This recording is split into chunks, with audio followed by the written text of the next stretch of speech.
It's the ultimate fighting sport, mixed martial arts. In just over a decade, this hybrid fighting form has evolved from an underground blood sport into a worldwide phenomenon. With just under 24,000 professionals in 2,500 leagues around the world, MMA has surpassed boxing and pro wrestling in popularity. Since most MMA fights start on their feet, but end on the ground, the double leg takedown is the perfect move to jumpstart your training. The fighter shoots off his lead leg, making contact with his opponent's midsection and wrapping his arms around his upper thighs. The fighter then uses the upward thrust of the hips to lift his opponent into the air. The key to the double is to hit your opponent below his ribcage, which knocks him off his center of gravity. Wrapping your arms around his legs prevents him from regaining it. In order to stay on his feet, a fighter uses a technique called the sprawl. To execute the sprawl, the fighter uses the forward momentum of his opponent against him.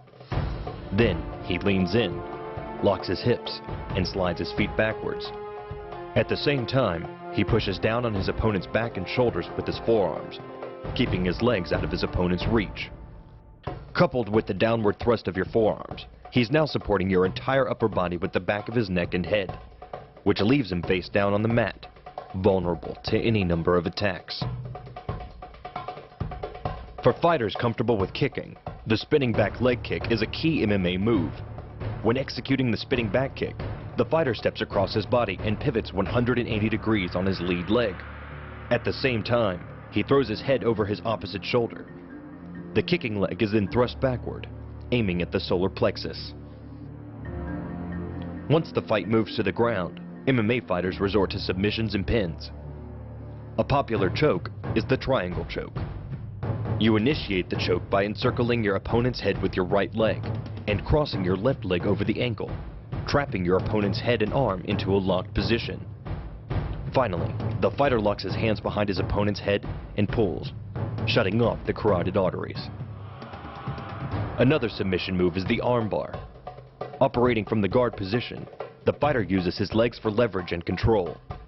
But instead of using the leg lock as a fulcrum for choking out the opponent, his inside arm is leveraged against your upper leg or hip.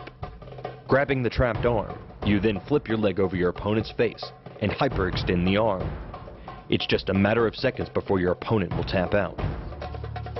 The double leg takedown, the sprawl, the spinning back kick, the triangle choke, and the armbar. These are but a few of the essential moves of an MMA